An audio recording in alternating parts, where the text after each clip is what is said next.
कहानी है रामपुर गांव की, जहां के मर्द महिलाओं को हमेशा नीचा दिखाने की कोशिश में रहते।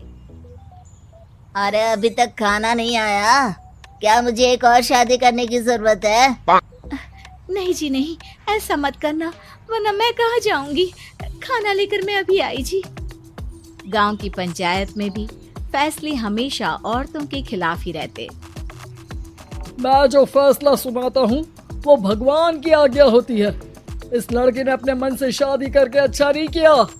लड़के को घर भेज दो और इसकी शादी इसकी जाति की किसी लड़के से करवा दो, लेकिन ये लड़की, इसे तो गांव के बाहर निकाल दो। नहीं नहीं जमींदार साहब, ये क्या बोल रहे हैं? ऐसा नहीं हो सकता। मेरी बेटी मासूम है, इसे अच्छे बुरे की समझ नहीं है। अरे कहाँ जाएगी ये बेचारी? कहाँ जाएगी? इतनी चिंता है तो पूरे परिवार का गांव निकाला कर देते हैं। बेचारे पूरे बसे बसाए परिवार को गांव छोड़ना पड़ता है। चाहे जो हो, अगर बेटियों को कंट्रोल नहीं कर सकते तो गांव में रहने का कोई मतलब नहीं है। यहाँ औरतों को दब कर रहना होगा। कोई भी अपने हिसाब से कुछ नहीं कर सकता, सब ईश्वर की मर्जी से ही होगा। तभी गांव का एक आदमी दौड़ा दौड़ा आता है। सरपंच साहब, जमींदार साहब, वो कालिया है ना, उसकी बेटी पढ़ने के लिए शहर जा रही है। अच्छा, ये कब हो गया? और कालिया की हिम्मत कैसे हो गई ऐसा करने की? लेकर आओ उसे और उसकी बेटी को। बस फिर क्या था, हाजिर हो जाते हैं कालिया और उसकी बेटी सरपंच के सामने। अरे कालिया, ये क्या सुनने में आ रहा है? बेटी को इंजीनियर बना रहा है तू? और ये बता, गांव में तो स्कूल नहीं है, फिर कहां से इतनी क्लास पास कर गई तेरी बेटी? राधा, जो कि कालिया की बेटी है, उसे लगता है कि सरपंच उसकी तारीफ कर रहे हैं। सरपंच जी, मैंने ऑनलाइन पढ़ाई की है, डिस्टेंस लर्निंग से। सभी में मैंने अच्छे नंबर पाए हैं, जिसे देखते हुए शहर की इंजीनियरिंग कॉलेज में मुझे स्कॉलरशिप मिली है। वाह जी वाह, क्या होती है ये? पहले तो ये बताओ, फिर आगे की बात करते हैं। पूरा गांव राधा की बात सुन रहा था और राधा बोलती जा रही थी। तो ऐसे मैं फ्री में एक अच्छी शिक्षा लेकर गांव में जो कुछ परेशानियां हैं, जैसे बिजली, पानी और इंटरनेट जैसी समस्याओं के लिए काम करूंगी। मैं गांव को शहर से जोड़ने के लिए पुल का निर्माण करवाने का प्रस्ताव रखूंगी। मुझे पूरी उम्मीद है कि जल्द ही हमारा गांव भी तरक्की की राह पर चल पड़ेगा। राधा की बात सुनकर सारे गांव वाले ताली बजाने लगते हैं। सरपंच को समझ नहीं आता कि वो क्या करे। चुप रह नादान लड़की, गांव के खिलाफ जाने के लिए तुझे गांव से बेदखल कर दिया जाएगा, वो भी पूरे परिवार के साथ। और हाँ, अगर ठीक से गांव में रहना चाहती है तो ये पढ़ाई लिखाई छोड़ दे। हम तेरे लिए गांव का कोई होनहार लड़का देखेंगे। तभी गांव का एक आदमी बोल पड़ता है। अरे नहीं नहीं सरपंच जी, राधा बिटिया जो बता रही है, अगर वैसा हो जाए तो हम लोगों को पैसा कमाने के लिए बाहर नहीं जाना पड़ेगा। हाँ जी, और ना ही कोसों दूर पानी के लिए भटकना पड़ेगा। हमारे बच्चे भी अच्छी पढ़ाई कर सकेंगे और आगे बढ़ेंगे, ना कि हमारी तरह खेती करते बैठेंगे। क्यों गांव वालों, राधा बिटिया का साथ देना चाहिए ना। सरपंच देखता है कि गांव राधा के साथ है तो वो चुप हो जाता है। वो घर आकर अपने सलाहकार से बात करता है, जो बहुत ही चालाक किस्म का इंसान होता है।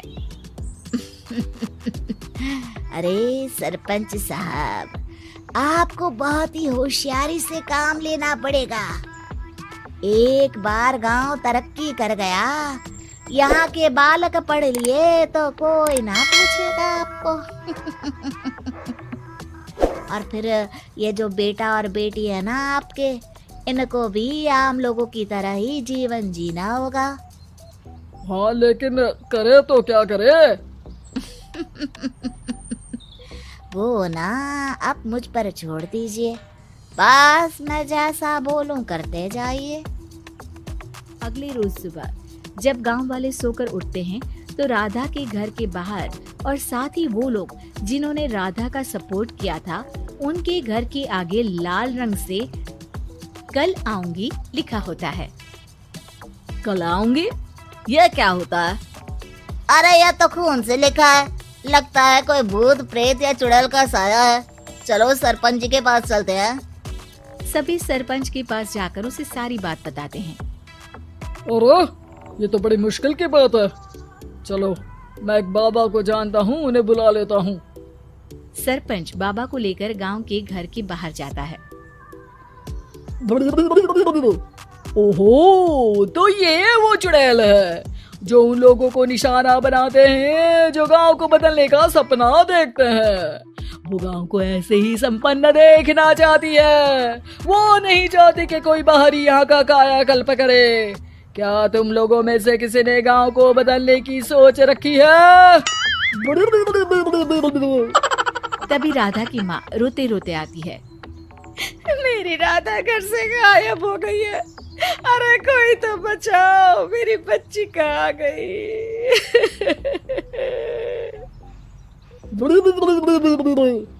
ले गई वो चुड़ैल, तेरी बच्ची को ले गई।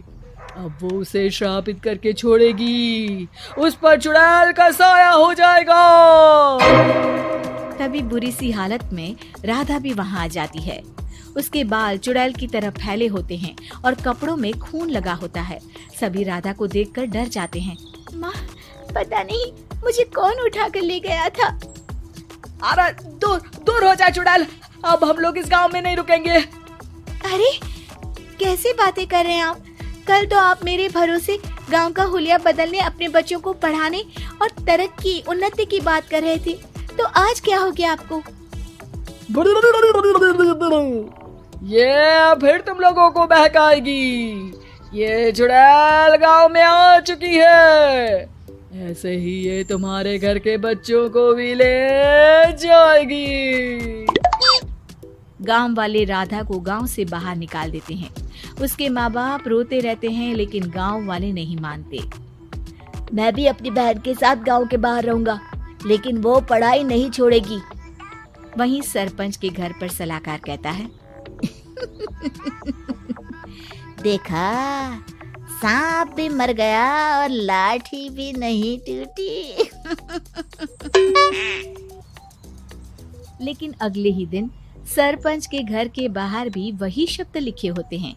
और फिर सरपंच की बीवी कहती है, हमारी बेटी को किसी ने अगवा कर लिया है। तभी राधा का भाई वहाँ आ जाता है।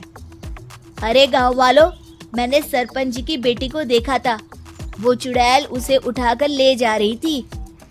अरे क्या मजाक कर रहे हो? नहीं नहीं सरपंच जी, आप नहीं जानते। वो चुड़ैल अब आपकी बेटी में आ जाएगी, जैसे राधा के अंदर आ गई थी। तभी सरपंच की बेटी वैसी ही हालत में वहाँ आती है जैसे राधा आई थी। पापा, पता नहीं कैसे मैं गायब हो गई थी। चुड़ैल, इसके अंदर भी चुड़ैल का साया है, मारो इसे। अरे नहीं नहीं, इसे भी राधा के पास गांव के बाहर ही भेज दो। अरे चुप रहो, मेरी बेटी कहीं नहीं जाएगी और चुड़ैल वुड़ैल कुछ नहीं होता है। अरे कैसे बात कर रहे हो सरपंच जी? आप तो बोल रहे थे कि आपका फैसला भगवान का ज्ञान होता है, तो अपने पर बात आई तो अब आप ऐसे बोल रहे हैं। अरे ना ना ना, आपको अपनी बेटी को त्यागना ही होगा। अरे बुलाओ बाबा को। राधा का भाई बाबा को ले आता है, जिसे अब गांव वालों के डर के कारण सच बोलना पड़ता है। मैं कोई बाबा नहीं हूँ, मैं तो मोची था। ये सलाहकार महोदय ने मुझे कहा था एक्टिंग करने को। अब वो मुझे पैसे देने वाले हैं। अब मुझे माफ कर दो। गलती हो गई, मुझे माफ कर दो। तभी वहाँ राधा आ जाती है। देखा सरपंच जी, जब गांव के बच्चे साक्षर होंगे तो आप जैसे लोगों की चालाकी नहीं चलेगी।